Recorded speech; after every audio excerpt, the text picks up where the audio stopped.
welcome back everybody, and today we are back in Scrap Mechanic. Now today we're going to be checking out something I built live on stream, and it is going to be very useful, because on Friday I started streaming and I was like, you know what about we build something, we need to ignore the voice crack, we need to expand.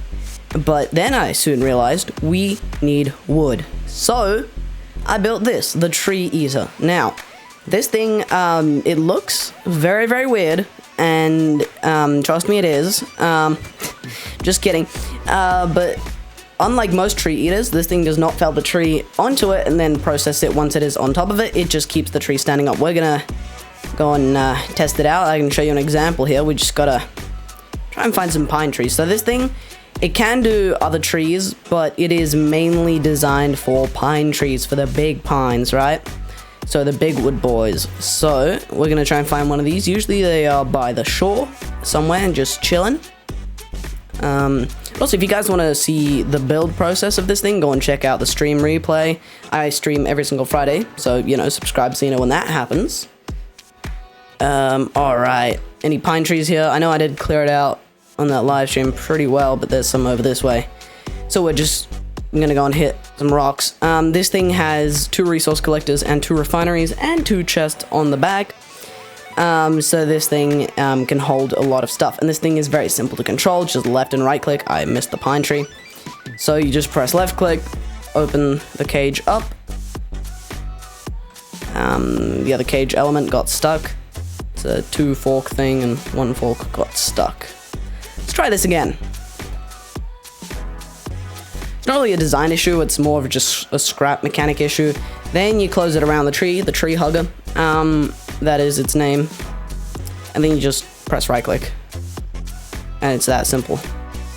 So cut the tree down, remove the stump, and then all you really have to do, sometimes the saw blades just don't mesh, and so it's a little bit more difficult, but that is once again a scrap mechanic issue, right? Like right now, should be chopping it, but it is of course not. Oh god. Luckily this thing is like very heavy. This thing weighs a few tons, so it is completely fine. And as you can see, it will literally devour the tree in seconds. If it does get stuck like this, sometimes it like wedges in perfectly, and you just kind of gotta rock it back and forth a little bit. It will eventually fall in. Then you just keep chopping up the tree. Fairly simple, good process. As you can see, just drive forward very slowly. The whole tree is gone. Instead of having to have a vehicle to go and mine it, or like cut down the tree, and then you have to bring a refinery, this thing just does the whole thing. And because we're chopping down exclusively these big trees right now, we are getting the real wood. We don't get scrap wood, which is way better, which means we don't actually have to turn it into the normal wood, which saves a lot of time and a lot of effort, and also we are getting a whole lot more from one of these trees, which makes it a whole lot less hassle. A few moments later. Pretty decent amounts of stuff, also some scrap metal, but that is a lot of wood. With just this machine, cutting down a few pine trees, I think I did all of that wood in like 30 minutes, right? So this thing is very effective, and it's actually fairly cheap to build on resources, not very much crazy stuff. The most expensive thing you really need is the level 5 controller, just for the saw blades, so you don't have to use fuel, and it also just works way better because it has way more power on it, way more torque. And so I just use the level 5 controller. An engine, electric engine, anything would really be fine if you can't afford the level 5 controller, but that's just recommended. And literally with this machine, you just drive along the shoreline, find a pine tree, chuck it in the thing, then you just slowly crawl forward and process the whole thing, and it's that simple. And then you just use up the wood. So we should have the crate full soon, or the chest full of good wood. Good wood is in the hood. Alright. And this thing has a little light off on the side, just angled like this so you can see in front of you where the wood is. Very useful for night work like this. If you have a tree like here, we just can't easily just keep on driving forward. What you do is you just go clamp the tree, you cut it, and then you just stop. And then, you reposition ideally. But we're just gonna do this. There we go.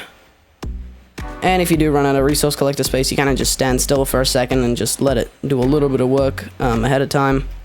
Okay, it is not making it into the resource nodes, and it's just chopping everything up into quarters.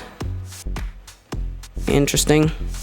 But this thing does have 2 wheels on each axle. It's mainly just for stability and looks, but this thing just shreds trees. It's its job, and it just does its job very, very well. Can't lie there. Alright, and as you can see, they're full right now, but we'll just wait a second. 1 eternity later. Alright, so we have gotten the whole tree loaded up into the resource collectors, and we're now heading back to base. That is 3 pine trees. That is all we have chopped down. Of course, there was already some wood in this thing, but, you know, 3 pine trees in this time is very good in 5 minutes.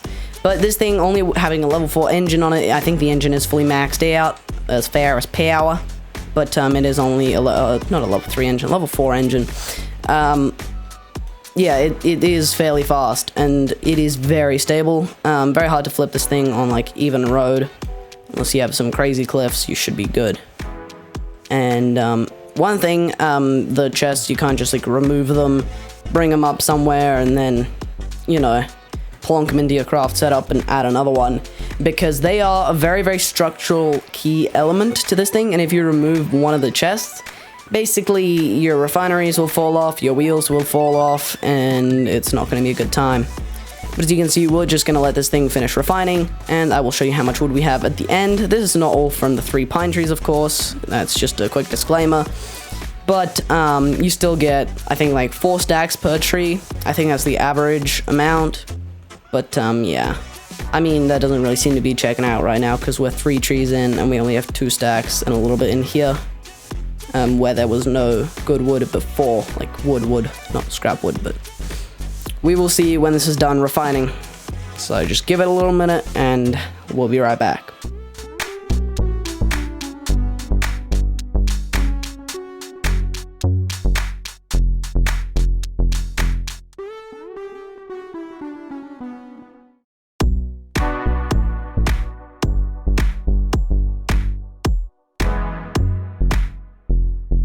Alright, so we have completed all of the wood being refined, all of the resource collectors are empty, and this is how much wood we have right now. Just put it all into one. We have a little bit of overflow, so this machine has gotten all of this in about 40 minutes. So it is very, very, very, very efficient, and we don't need to get wood for a little while. But do just, you know, keep your eyes out, because there will be an upcoming live stream this Friday at the standard time, which is 10 a.m. Sydney time, FYI. So if you're somewhere in America, I don't know what time it is going to be for you, but I think like 6 p.m. And Malbix, if you're watching this, about, I don't know, maybe midnight, something like that. But just stay tuned. We're going to be building a huge 2nd floor for the whole parking up here, maybe even a 3rd floor, with a huge lift for all the vehicles to get them up here, to actually park them. So do stay tuned for that with all that wood, and we might have to get some more after that. But this will be all, so I'm just going to peace out. See you next time. Bye. Take me back to a place where I felt at home. Take me back to a day when we weren't alone. Take me back to an age when the world felt small.